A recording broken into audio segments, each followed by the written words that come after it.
وہ دیکھا نہیں ہے جو جن کی مائیں ہوتی ہیں اور جن کی مائیں نہیں ہوتی ان کے آپس میں اختلافات نہیں دیکھے؟ کچھ کہہ رہے ہیں یہ میری ماں ہے, کچھ کہہ رہے ہیں ان کی آپس میں تو پہلے حل کر لیں. ایک کہہ رہے ہیں میری ماں ہے, دوسرا کہہ رہے ہیں میری ماں نہیں ہے, یہ دونوں آپس میں لڑ رہے ہیں. تو ملحد یہی کہتا ہے کہ وہ کہتے ہیں کہ اللہ ہے, وہ کہتے ہیں بھگوان ہے, وہ کہتے ہیں فلانا, یہ آپس میں تو لڑ لیں. یہ سب اٹریکشن کے منجن ہیں.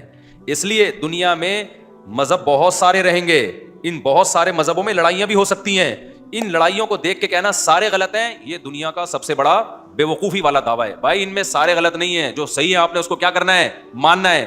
کیوں؟ وَلِذَٰلِکَ خَلَقَهُمْ, اللہ کہتے ہیں اتنے مذہب دنیا میں اس لیے رہیں گے کہ میں ان کو آزماؤں گا. میں نے پیدا ہی آزمائش کے لیے کیا ہے.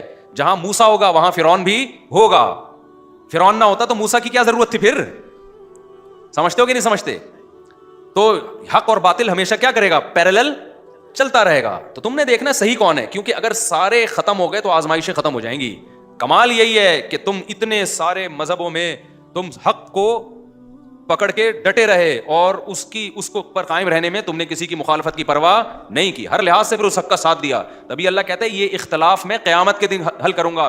تبھی اللہ تعالیٰ جہاں بھی نبی اختلافات سے پریشان ہوتے تھے نا کہ اتنے سارے لوگ ہیں اور یہ بات بھی نہیں مان رہے, اسلام پہ آ نہیں رہے, تو اللہ کیا فرماتے ہیں, ان ربک یفصل بینہم یوم القیامۃ فیما کانوا فیہ یختلفون.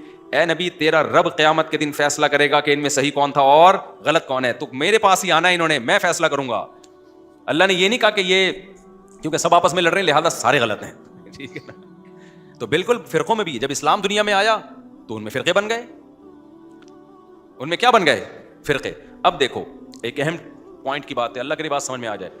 کیا اللہ نے ایسا کیا کہ جب دنیا کے سارے مذاہب غلط ہو گئے تھے تو اللہ نے سب کو غلط ہی چلا دیا؟ اللہ نے حق پیغمبر کو بھیجا نا, محمد صلی اللہ علیہ وسلم کو, اور آخری نبی بنا کے بھیجا. تو پتہ ہے آخری نبی کی برکت سے کام کیا ہوا ہے, ایک بڑا خاندانی کام ہو گیا.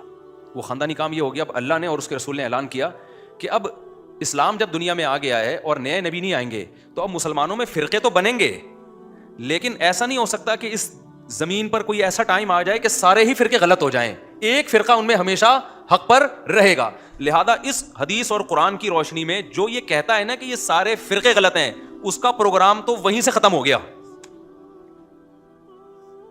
نہیں آئی میرا خیال ہے بات, آپ کی سمجھ میں نہیں آئی, نہیں آئی نا.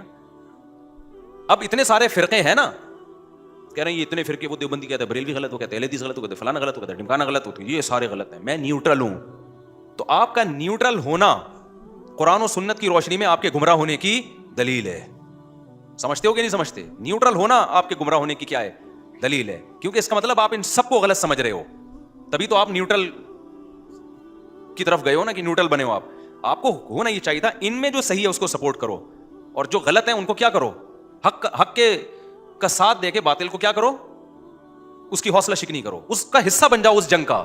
ہم تلوار سے جنگ کی بات نہیں کر رہے, ہم زبان سے جنگ کی بات کر رہے ہیں. جیسے دو آدمیوں کی بحث ہو رہی ہے, آپ نے کہا سالے دونوں غلط ہیں کیونکہ دونوں بحث کر رہے ہیں. نا نا نا نا نا نا نا, اگر حق ان دونوں میں منحصر ہے, یا تو یہ ہو سکتا ہے کہ دونوں واقعی غلط ہوں, لیکن اگر آپ کو دلیل سے ثابت ہو گیا کہ یہ 6 آدمی آپس میں بحث کر رہے ہیں, یہ 6 غلط نہیں ہو سکتے, ان میں ایک صحیح ہے باقی 5 کیا ہیں, غلط ہیں, تو پھر ان کی بحث اور مناظرے اور فتوے بازی کی بیس پہ آپ نے یہ کہنا کہ یہ سارے غلط ہیں, یہ غلط ہوگا. کیونکہ ہمیں بتا دیا کہ ان 6 جو بحث کر رہے ہیں دلیل سے پتہ چل گیا ان میں ایک ٹھیک ہے. تو اب آپ نے اس بحث سے جان نہیں چھڑانی ہے, جو صحیح ہے اس کا حصہ بن کے آپ نے بھی اس بحث میں ان کے ساتھ شریک ہو جانا ہے. بھائی جان جس کی سمجھ میں آ رہی ہے ادھر ہاتھ کھڑا کریں. مجھے لگ رہا ہے یہ ٹیکنیکل باتیں ہو رہی ہیں جو اوپر سے گزر گئی ہیں, سب کی سمجھ میں آ رہا ہے الحمدللہ. بعض دفعہ آسان بات ہوتی ہے, میں ویسے ہی سوال کھڑا کر دیتا ہوں اس میں. تو اب میں آپ کو بتاتا ہوں, بات ادھر چلی گئی ہے تو اس کو کمپلیٹ کریں میرے بھائی. اور ایک بات آپ کو بتاؤں یار, تم ابھی چھوڑو, پھر میں وہی الفاظ استعمال کروں گا نا,